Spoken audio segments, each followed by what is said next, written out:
Anyway, love it. All right, let's move it along. Let's go to Patreon questions. Appreciate everybody in there. If you want to join the Patreon community, just go to patreon.com/PackerFan Total Access. About to hit that 200 mark. Community's growing like crazy. Love what you guys and gals are doing in there. Greg Rice in the questions for the show says, Clayton, I read two things that seemed incorrect. The Packers fan site, maybe Dairyland, that said Wicks had an 18% drop rate for 2024. The stats I saw said he was about 75 targets and 9 drops. So 9 of 75 is 12%. And I think 6 of 9 drops were in the first half of the year. They referred to PFF stats. Thoughts? The other was SI, who said Green Bay was in the bottom half of the NFL in the last half of the season for quarterback pressures.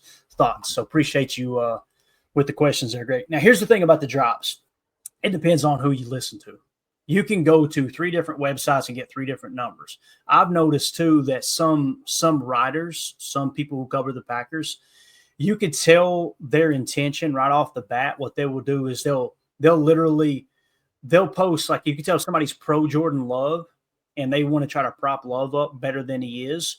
Then what they'll do is they'll come in with a stat talking about how bad the receivers are, and they'll conveniently leave out the off-target throws, and they'll paint this picture like Jordan was perfect and the receivers were bad, and vice versa. People come in and go, well, Jordan's a horrible quarterback. It wasn't the receiver's fault. Look at these inaccurate passes. What we try to do here is obviously cover all the bases, and we're going to talk Romeo Doubs here in a minute, which is going to be a fun little breakdown, because now the talk is he underrated? Is he underrated? And I genuinely didn't know how to answer that question, Jacob. So what I did was pull some stats, pull some numbers, and we'll go through an article here on Patreon in regards to that. But when it comes to Wicks did have a bad year. There's no two ways about it.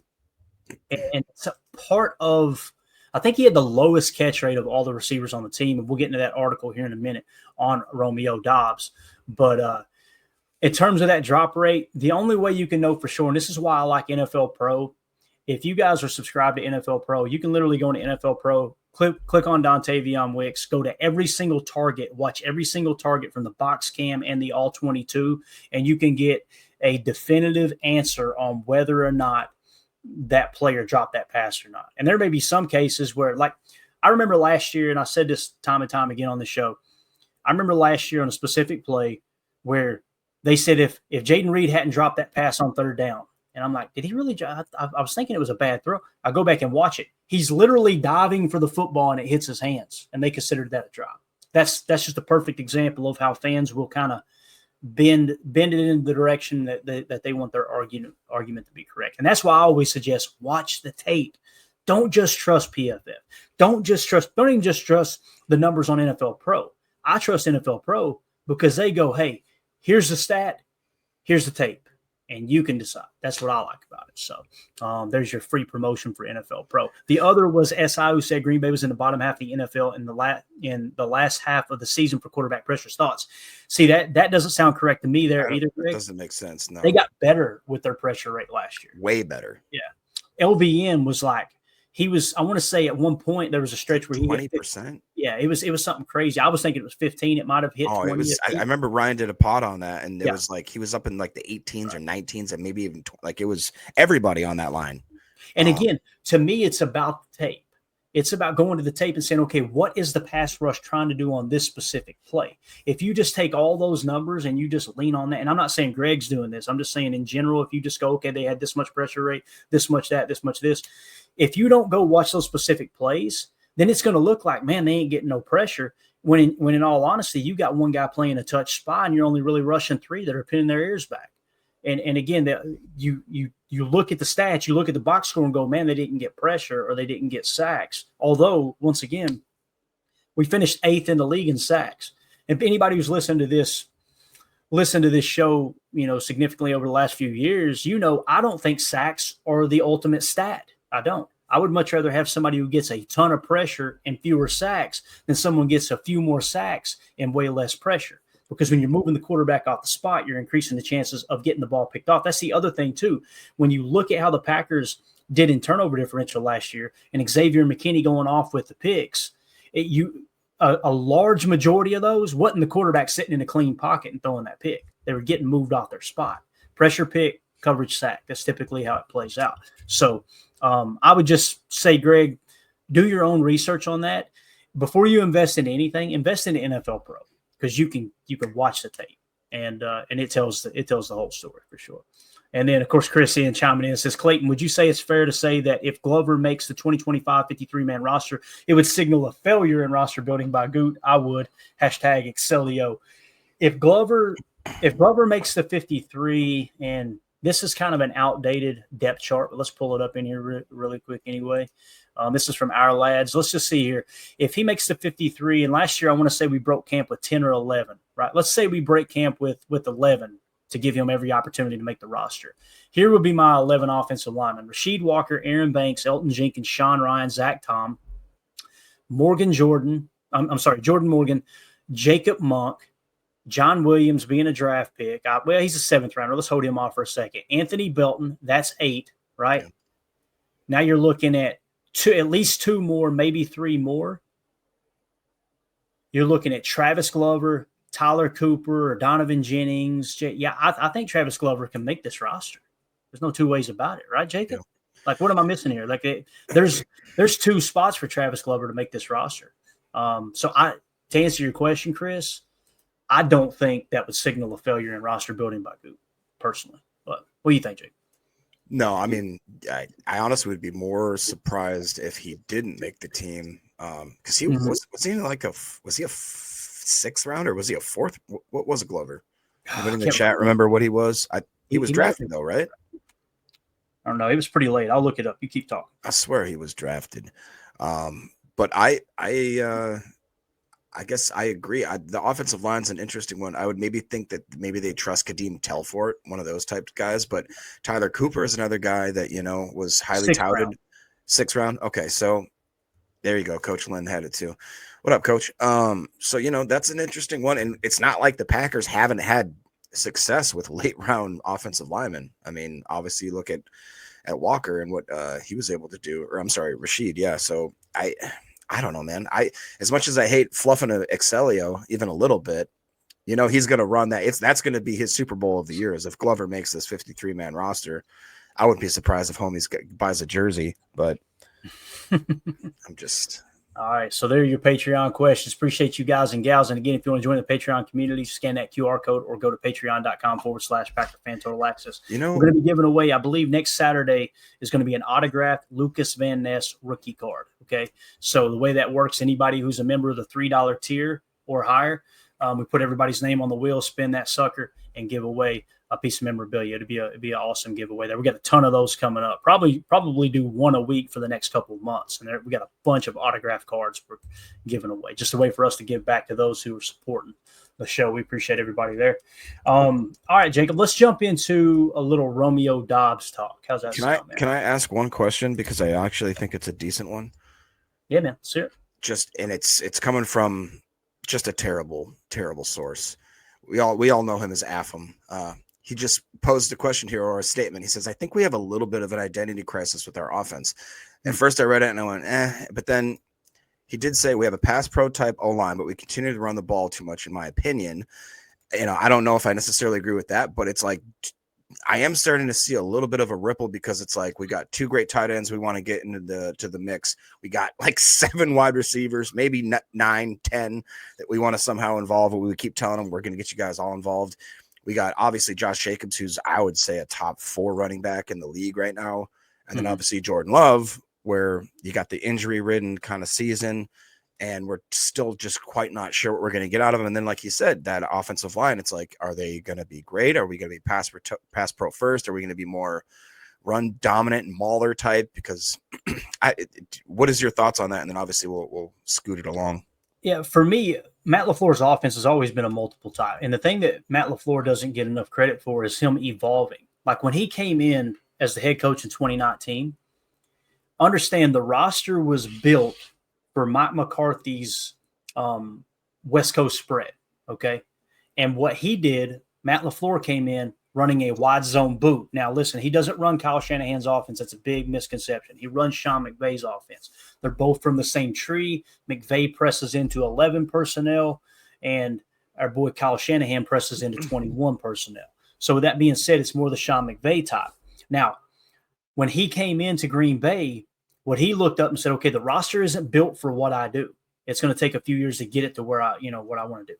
So what they did was they created this modified version. And again, the media hating Aaron Rodgers, for reasons we all know about. By year 2, they immediately shifted it to Aaron's running his offense and not LaFleur's. And anybody who was paying attention could see it was a meld of both. And if you hate Aaron Rodgers, it's this selfish prick is trying to control everything. And if you're just studying the tape and understanding what Matt's doing, he's looking up going, the roster's built for a West Coast spread offense, and I'm trying to shift it into a wide zone boot offense. So it's going to take some time. Let's take a little bit from both, right? So essentially what you had was you had this hybrid version of Matt LaFleur's offense and that. And you started to see more motion than you had seen in the past with McCarthy's offense because, motion and cheat motion and pre-snap shifting and all that stuff is really, really important in the Shanahan/McVay offense.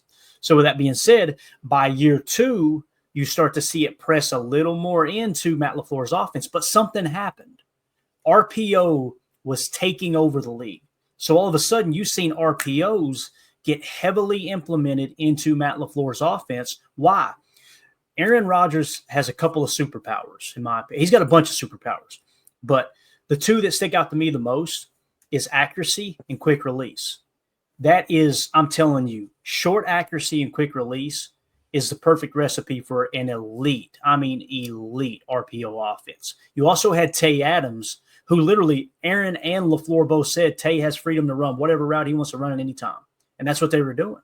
So you had RPO get implemented heavily into their offense, as where McVay hadn't pressed into it too much. He since had, because it took over the league.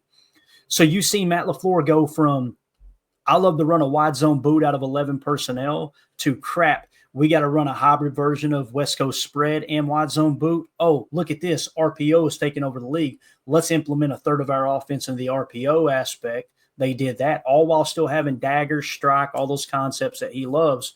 And then as time went on, teams started to catch on to the RPO. You've seen teams really catch on to the RPO, in my opinion, in 2022, Aaron's last year. It was no longer there, and you didn't have Tay Adams. So that's a recipe for disaster, especially with Aaron Rodgers having a broken thumb on his throwing hand, which the Aaron Rodgers haters still refuse to believe that had any impact whatsoever.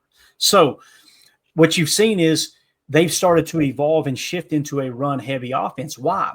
Duo gets implemented into his offense, which is very similar to an inside zone scheme. It's just double-double as opposed to just straight inside zone. Some people would say it's the same thing. That's cool. We can agree to disagree. I think of duo as at least 2 double teams with vertical displacement, but that's just me and the clinics that I've studied.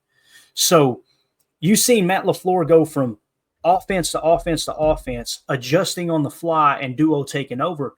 Now what's happened this year, AFAM, is you're seeing them going with bigger body offensive linemen. Aaron Banks in free agency, Anthony Belton in the draft. What's that tell you? They're probably going to continue to press into duo. So if you're looking for an offense where it's just going to be Jordan Love winging it all over the yard, that may happen eventually. But to me, the proof of how they're building the roster suggests they're going to try to press into the run a little bit more. And now that Jordan's healthy, with that knee being healthy, you're going to see him under center more and running more wide zone boot. That we gotten away from it last year a little bit because obviously the knee injury and everything in between. That makes sense. Does that all make sense, or am I just speaking out loud? It makes sense to me, and honestly, hell hath frozen over because Atham says, I agree, Clayton. But he did go on to say the RPO could be really effective. Jordan can leverage his quick release and dropping that arm angle, which I agree with too. Like, he is one of the only, and that's, we're throwing shade at Caleb. That's one thing he can do. It's one thing Pat Mahomes can do. Oh, yeah. Not a lot of quarterbacks do have that kind of dart sidearm throw. You know what I mean? The old catfish hunter throw. I like it. Yeah, so let me just hop this in here or write this down real quick. Packers offense. Atham was asking a question. To be honest, I'm not sure what duo is. Is that typically, long story short, that basically you're looking for double teams off the line? Duo it's inside zone concept. Like when you're talking a zone blocking scheme, the offensive line is blocking to an area, not a specific person. Like, it's not, okay, I got that guy. There's keys that are going to enter and exit your zone, and you kind of let the defense use their own momentum against themselves, right? So with an inside zone, it's more of like you're blocking space as opposed to blocking one individual person. Here's the gap we're hitting type thing. With duo, it's called duo or double double because typically this is the way I was taught. Duo is two double teams on the offensive line with vertical displacement. It's called vertical power. Like when you run a power play, you're pulling a guy from the back side of the play to the run side of the play, and you're skipping at least one gap, right, as a lead blocker. With duo, you're getting two double teams, and then they're passing off, and they're gonna pass that block off, and one of those two double teams, one player from each of those two double teams are now going to get to the second level and try to dig out a backer and a safety. Okay, that's called duo. Two aspects. As they said, Clayton, when I was asking a coach here locally, what is duo? He said, great question. When you find out, let me know. Because he laughed about it because everybody's got a different, it's like in the minute details. How far do you want to take it? He said, we see duo as two things. Okay. It's two double teams and vertical power. That's duo to us.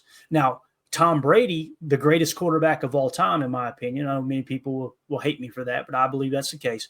On a telecast last year, called a specific play in the Green Bay game, duo, when there was only one double team, but he had vertical displacement. So there's some people that may see duo as just one double team and then break off and get to the next level. I would rather just call that inside zone with one guy getting to the next level because, again, duo has always been explained to me as double-double. Mike Wall actually called it double-double as well. So he obviously played offensive line in the league, and he may have changed his mind since then as well. But there's a lot of debates that goes on X, and I've mentioned this time and time again on this show, where people will show a running play and they'll go zone or duo, and they'll have a question mark. And everybody's, I mean, it's literally like a Royal Rumble in the comments. Everybody arguing, disagreeing on it. So, yeah. You're welcome, Nathan. Good question, buddy. Weird